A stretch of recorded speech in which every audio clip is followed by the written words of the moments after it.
और इस पूरे घटनाक्रम पर एसटीएफ किस तरह से आगे बढ़ रही है, फरार आरोपियों पर कब तक शिकंजा कस लिया जाएगा, इसको लेकर एबीपी गंगा ने यूपी एसटीएफ के एडीजी अमिताभ यश से बात की है। सीधा आपको लिए चलते हैं, इस बातचीत को दिखाते हैं।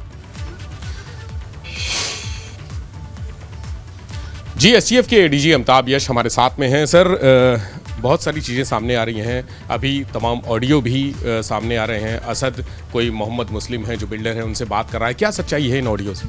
नहीं, इसके बारे में मुझे जानकारी नहीं है, क्योंकि मैंने उससे डायरेक्टली इंटरेक्ट नहीं किया। इसके पहले भी तमाम ऑडियो आए कि असद से और अतीक से जेल में बात हो रही है, जेल में जब वो था। इस तरह के कई ऑडियोज़ यूट्यूब पर भी हैं, और उनमें कई के बारे में मैं व्यक्तिगत रूप से जानता हूं कि वो सही है। और बहुत सारे ऐसे लोग हैं जिनसे अतीक ने रंगदारी मांगी थी, उनको धमकाया था, उन लोगों ने उन ऑडियोज़ को यूट्यूब पर डाल दिया। शाइस्ता और गुड्डू मुस्लिम, क्या जानकारी है सर अभी तक, कहाँ पर इनकी लोकेशन मिली? ये बताया जा रहा था कि गुड्डू मुस्लिम कर्नाटक में आखिरी बार लोकेट किया। ये इन्फॉर्मेशन गलत है, और पर इस प्रकार के स्टेटमेंट्स पे मैं कमेंट भी नहीं करना चाहूँगा। और गुड्डू मुस्लिम को लगातार एसटीएफ ट्रैक करने की कोशिश कर रही है। जब भी सफलता मिलेगी आप लोगों को जानकारी हो जाएगी। ये एक अच्छा पुराना कॉन्ट्रैक्ट किलर है। काफ़ी ऐसे, मेरा हंच है, प्रोफेशनल हंच है कि इसने बहुत सारे ऐसी कॉन्ट्रैक्ट किलिंग्स की हैं जिसमें ये नामजद नहीं हुआ, अथवा इसका नाम प्रकाश में नहीं आया। ये एक ऐसा क्रिमिनल है जो इंडिपेंडेंटली क्राइम करने में सक्षम है, और इसलिए ये सिस्टम के लिए, सोसाइटी के लिए एक थ्रेट है। इसलिए इसको जल्द से जल्द एप्रीहेंड करना आवश्यक है। सर, गुड्डू मुस्लिम को आपने ही गिरफ्तार किया था, एसटीएफ ने गिरफ्तार किया था, तो अच्छी तरह से जानते हैं कि उसकी मॉडस ऑपरेंडी क्या है। तो इस समय किस अवस्था में होगा, क्या उसका जो चालें हैं वो कैसी चालें चल रहा हो? गुड्डू मुस्लिम को 1999 में गोरखपुर पुलिस ने गिरफ्तार किया था। उस समय मैं वहीं पोस्टेड था, और उसके पास से नारकोटिक्स बरामद हुआ था। उसकी फ़र्द मैंने बनाई थी। उस केस में इसे 10 साल की सज़ा हुई, लेकिन बाद में अतीक ने इसकी ज़मानत अपने वकीलों के माध्यम से हाई कोर्ट से करा लिया था, और तब से ये अतीक के साथ उसके गैंग का मेंबर बन गया। ये एक बहुत ही शातिर क्रिमिनल है। प्रोफेशनली ये अपने आप को बमबाज कहता है, बम से मर्डर करता था। उस समय भी इसने इस बात को मेंशन किया था। और ये भी जानकारी हुई थी कि ये राजन तिवारी से मिलने बेऊर जेल पटना गया था, और वहाँ राजन तिवारी संभवतः इसे कोई कॉन्ट्रैक्ट किलिंग के लिए बुलाया था। इसका एप्रीहेंड होना आवश्यक है। स्टेट गवर्नमेंट ने इस पर 5 लाख रुपए का इनाम रख रखा है, और मुझे उम्मीद है कि हम जल्द सफल होंगे। असलहों की बात आती है सर, तो असलहे अभी तक तमाम जो बिहार से आते थे, लेकिन अब Zigana, Walter P88, British bulldog जैसी पिस्टलें आ रही हैं यूपी। जब से स्मगलिंग, वेपन्स की स्मगलिंग में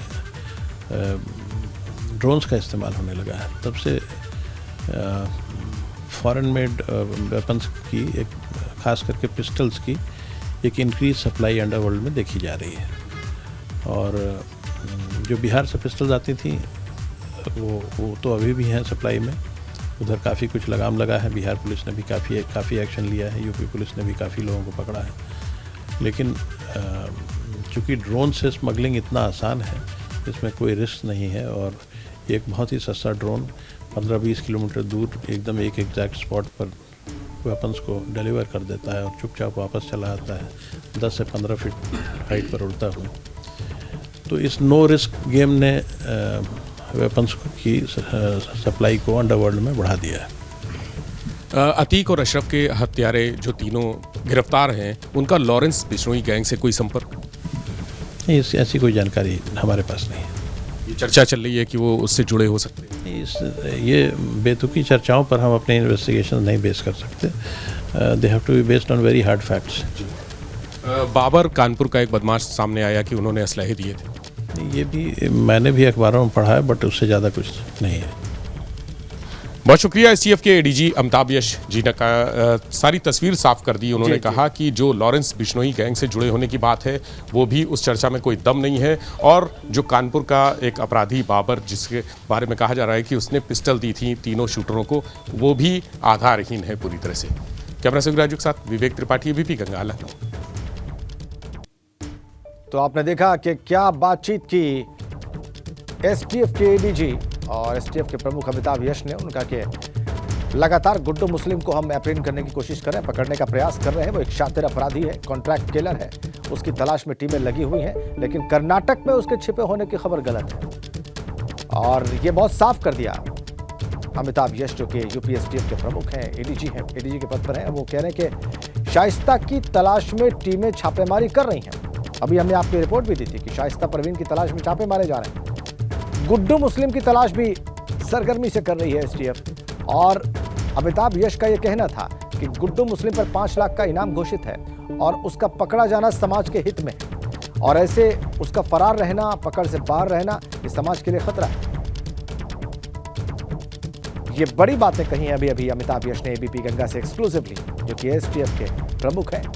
और गुड्डू मुस्लिम 1999 में गिरफ्तार हुआ था, ये उनका कहना है। उस वक्त वो गोरखपुर में पोस्टेड थे और 10 साल की सजा भी हुई, लेकिन बाद में जमानत पर हाई कोर्ट से जेल से बाहर आ गया गुड्डू मुस्लिम और कॉन्ट्रैक्ट किलिंग करता रहा है। और ये भी उनका कहना था कि कई किलिंग्स में, कई हत्या की वारदातों में वो नामजद भी नहीं हुआ, वो उसका नाम भी प्रकाश में नहीं आया, वो इतना शातिर है।